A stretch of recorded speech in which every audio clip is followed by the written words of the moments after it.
इतिहास लिखा है इसमें, कुछ खास छिपा है इसमें। इतिहास लिखा है इसमें, कुछ खास छिपा है इसमें। मर्यादा है, कोई वादा है, विश्वास रखा है इसमें।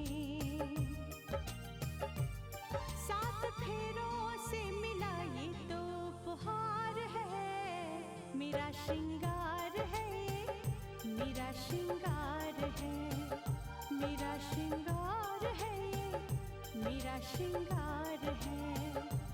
मंगलसूत्र, मंगलसूत्र, मंगलसूत्र, मंगलसूत्र, मंगलसूत्र, मंगलसूत्र, मंगलसूत्र। ठीक है, मैं पापा से मिलने नहीं जाऊंगी।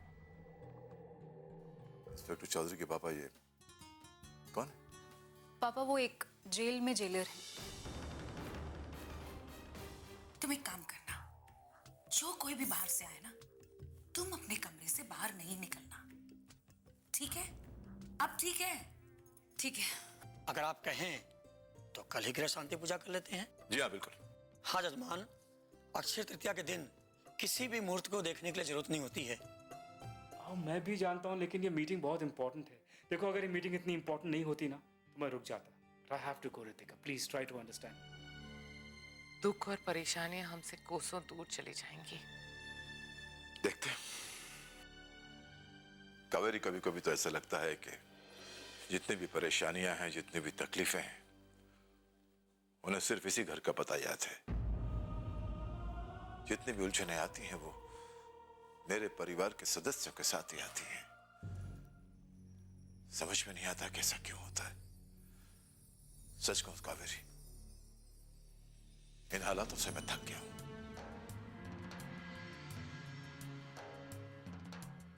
भैया, हिम्मत से काम लीजिए। समय का चक्र हमेशा एक सा नहीं होता। दुख के काले बादल जब ढलते हैं ना, तो उम्मीद का उजाला नजर आता है भैया। देखते हैं कि इस घर में उजाला कब आता है। मैं ऊपर वाले से सिर्फ एक ही चीज चाहता हूं कि वह ठीक हो जाए और इस घर में शांति दोबारा आ जाए। क्या? शांति की कीमत इतनी ज्यादा? सूर्या, तुम शांति और समझौते को इतनी अहमियत क्यों दे रहे हो? देखो स्नेहा, मेरी बात को समझो। समझदारी इसी में है कि हम मेघना के साथ। वो दो कौड़ी की मेघना? सूर्या, तुम उससे इतना डर क्यों रहे हो? डर? तुम अच्छी तरह से जानती हो मैं किसी से नहीं डरता। तो फिर तुम उसे हवा बनाकर सिर पर बिठा क्यों रहे हो? उसे अपने हिस्से में 25% का पार्टनर क्यों बनाया? क्योंकि वो हमारे सारे राज जानती है। अगर हमने उसको मुंह बंद करने की कीमत नहीं दी तो इसके परिणाम घातक हो सकते हैं। वो हमें बेनकाब कर देगी। बेनकाब कर सकती है, लेकिन किया तो नहीं ना। पता है क्यों? क्योंकि अच्छे इंसान को बुरे कामों में फंसाना बहुत आसान होता है, लेकिन हम जैसे लोगों की पोल खोलना उतना ही मुश्किल। तो अब उसके साथ जो 25% की डील की उसका क्या होगा? वो डील कैंसिल। मैं उससे दुश्मनी के पक्ष में नहीं हूं। और मैं उसे काम में साझेदार बनाकर दोस्ती के पक्ष में नहीं हूं।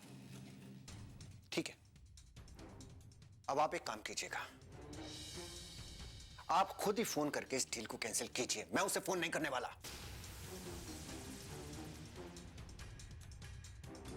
और हां, और एक बात और, अगर तुम्हारे इस ओवर कॉन्फिडेंस की वजह से कुछ भी गड़बड़ हुई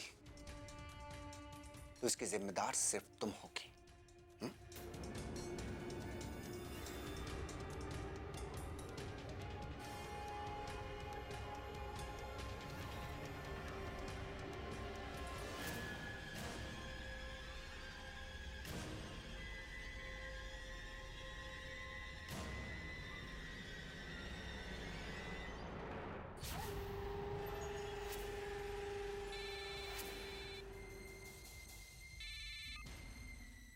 हेलो, मैं स्नेहा बोल रही हूँ।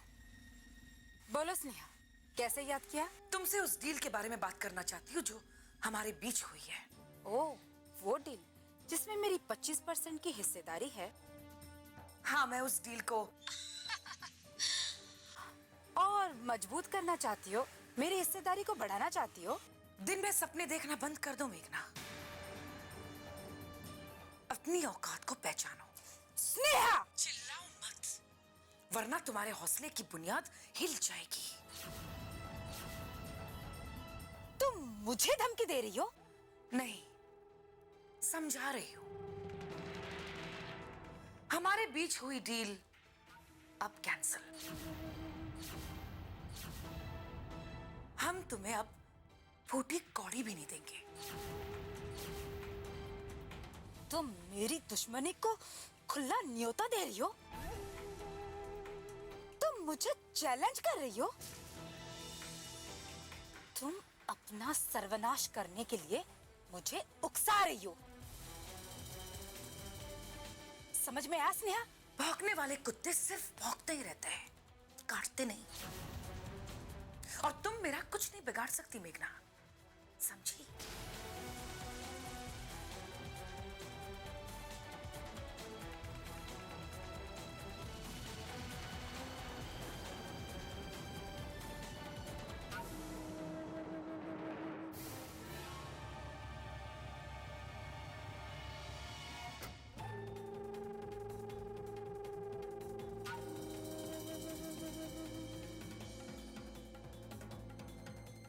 दिन में सपने देखना बंद कर दो मेघना। अपनी औकात को पहचानो।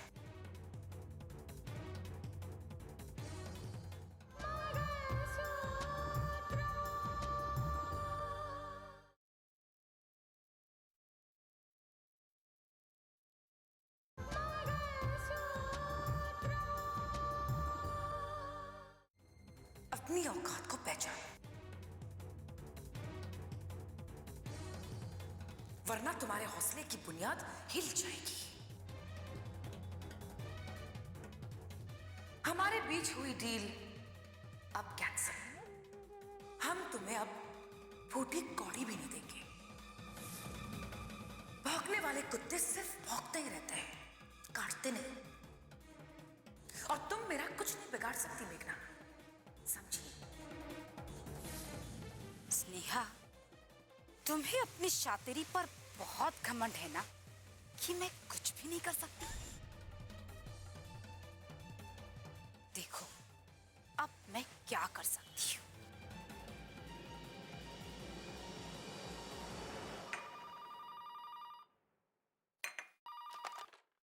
हेलो।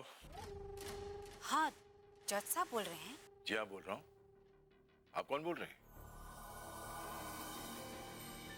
आपने अपना नाम नहीं बताया। कौन बोल रही हैं आप? जी, मैं आपकी शुभचिंतक बोल रही हूँ।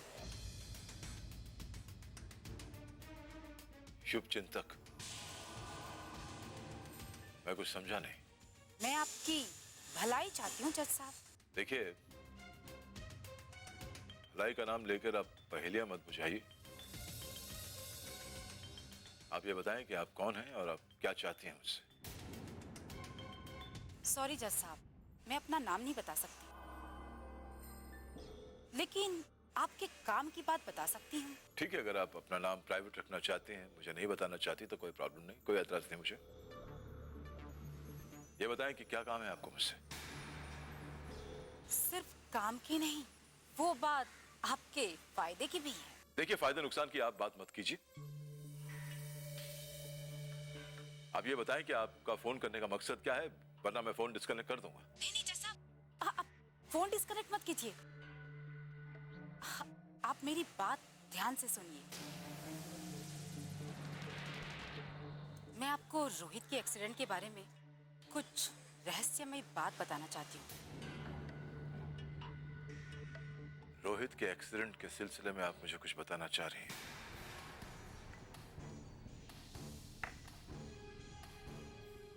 हाँ, रोहित का एक्सीडेंट। वो एक्सीडेंट नहीं, एक खतरनाक साजिश का परिणाम था। ये तो मैं भी जानता हूं कि रोहित के साथ जो कुछ भी हुआ ये कोई एक मामूली एक्सीडेंट नहीं था। इसके पीछे एक साजिश थी, जानता हूं। लेकिन ये नहीं जानता कि ये साजिश किसने रची थी, इस साजिश के पीछे कौन था। हाँ, मैं इसी साजिश का पर्दाफाश करना चाहती हूँ। तो कीजिए ना पर्दाफाश। बताइए मुझे कि इस एक्सीडेंट के पीछे कौन था, कौन मारना चाहता था मेरे बेटे को, बताइए। धीरज से काम लीजिए जज साहब। इस साजिश के पीछे कौन था, अगर आप ये मुझे नहीं बताएंगी तो मैं इस साजिश तक कैसे पहुंचूंगा। इसके लिए हम दोनों को मिलना होगा। तो ठीक है, मैं आपके घर आ जाता हूं।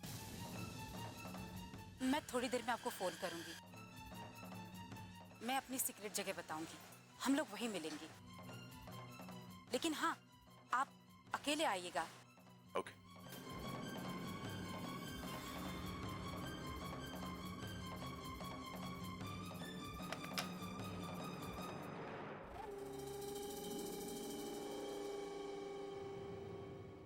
अब तुम जान जाओगी स्नेहा कि मैं क्या कर सकती हूँ।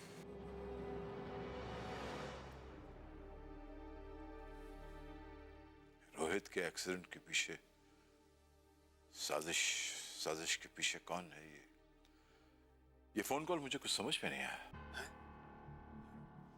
नहीं, मुझे लगता है कि किसी ने ऐसे ही बस फोन कर दिया है। नहीं नहीं, ऐसे कैसे होगा।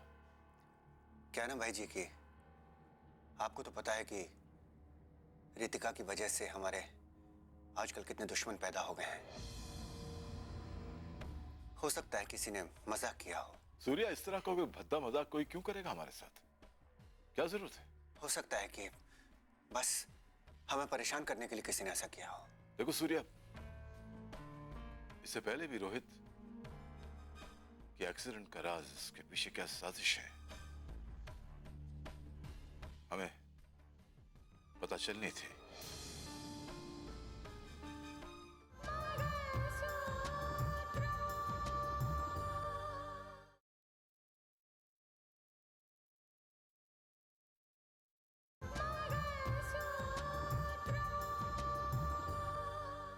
इससे पहले भी रोहित के एक्सीडेंट का राज, इसके पीछे क्या साजिश है, हमें पता चलनी थी। लेकिन दीपाली की मौत हो गई, उसे मार दिया गया। और अब ये फोन आता है। सूर्या, ये जो फोन कॉल था कोई महज इत्तेफाक नहीं, इसके पीछे जरूर हकीकत है, कोई बात है जो मैं जानना चाहता हूं। इस औरत से मैं जरूर मिलूंगा मैं इससे। हाँ, आप शायद ठीक कह रहे हैं, हो सकता है। मैं भी इसके बारे में छानबीन करने की कोशिश करूंगा।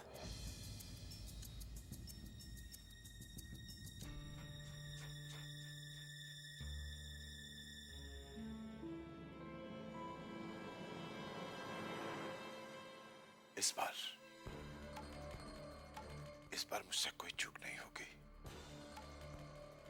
मैं जानना चाहूंगा और जानूंगा कि क्या हुआ था, इस साजिश के पीछे कौन है। मैं जान के रहूंगा। क्या मेघना ने भाई जी को फोन किया? हाँ, अब वो भाई जी को फोन करके सारी सच्चाई बताना चाहती है। और सच्चाई का मतलब जानती हो तुम? उम्र कैद या फांसी का फंदा। मतलब मेघना हमसे बदला लेना चाहती है। वो हमें बर्बाद कर डालना चाहती है, हमारे राज खोलकर हमारे सपनों का दी एंड चाहती है। और ये सब तुम्हारे उकसाने पे हुआ है। मैंने मना किया था तुमको कि उसकी डील कैंसिल मत करो, लेकिन तुम नहीं मानी। अब नतीजा झेलो। अब अब आगे क्या करना होगा वो सोचो। करना क्या है? ये जो तूफान आगे बढ़ रहा है इसको रोकना है, और क्या? लेकिन इस मेघना नाम के सुनामी तूफान को कैसे रोकेंगे हम? देखो मेरे पास एक प्लान है, ध्यान से सुनो।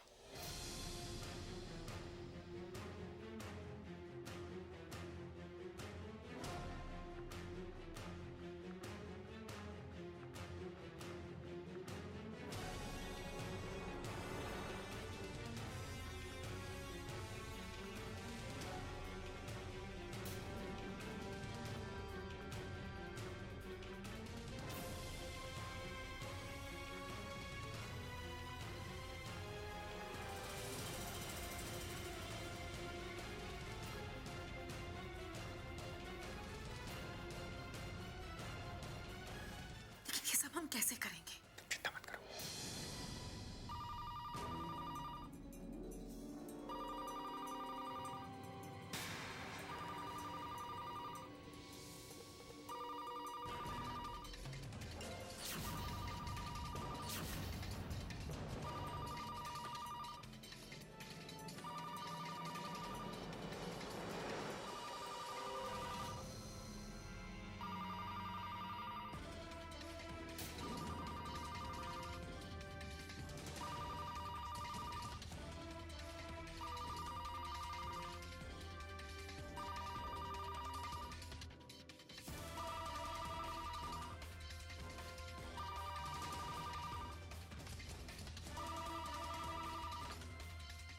हेलो हेलो, मुझे 2 किलो देसी घी की लड्डू चाहिए। भाई, रॉन्ग नंबर है ये।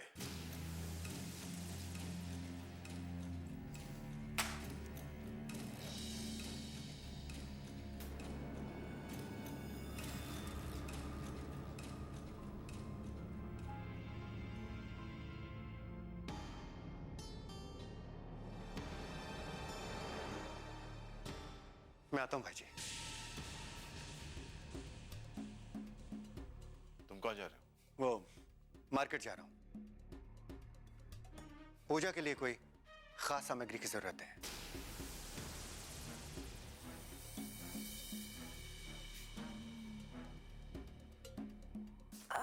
वो क्या है ना भाई जी, हमने रोहित के जल्दी स्वस्थ होने की मन्नत मांगी है ना, इसलिए।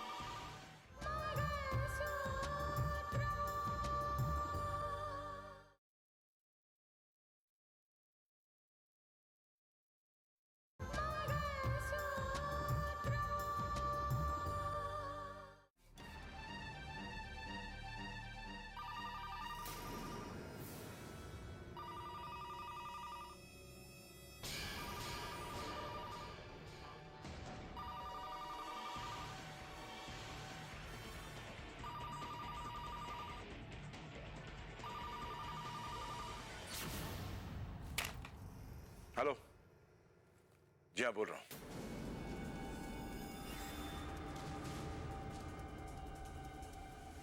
ठीक है, बाहर मिल लेते हैं। कहाँ बताइए? जी जी, प्रभात रोड पर जो हनुमान जी का मंदिर है, जी हाँ, देखा है मैं। पीपल का पेड़ है।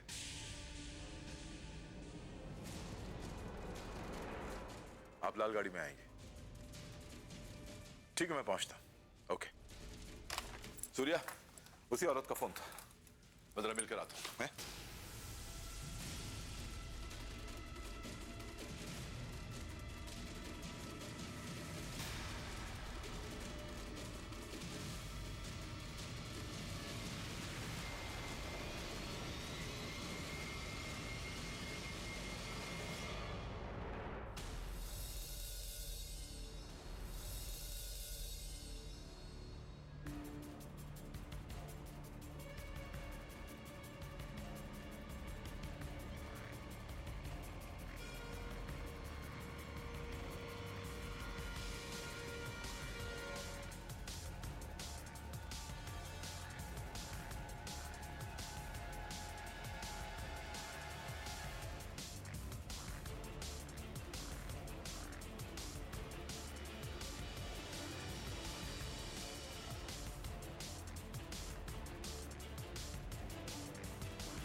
पीपल के पेड़ के नीचे लाल गाड़ी तो यही खड़ी है।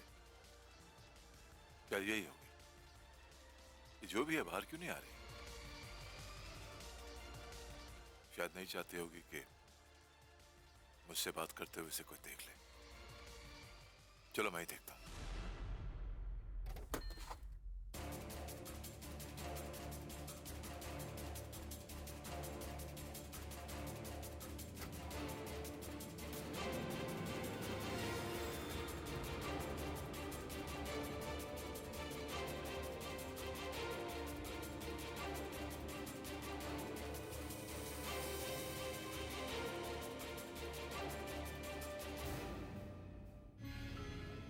सुनिए,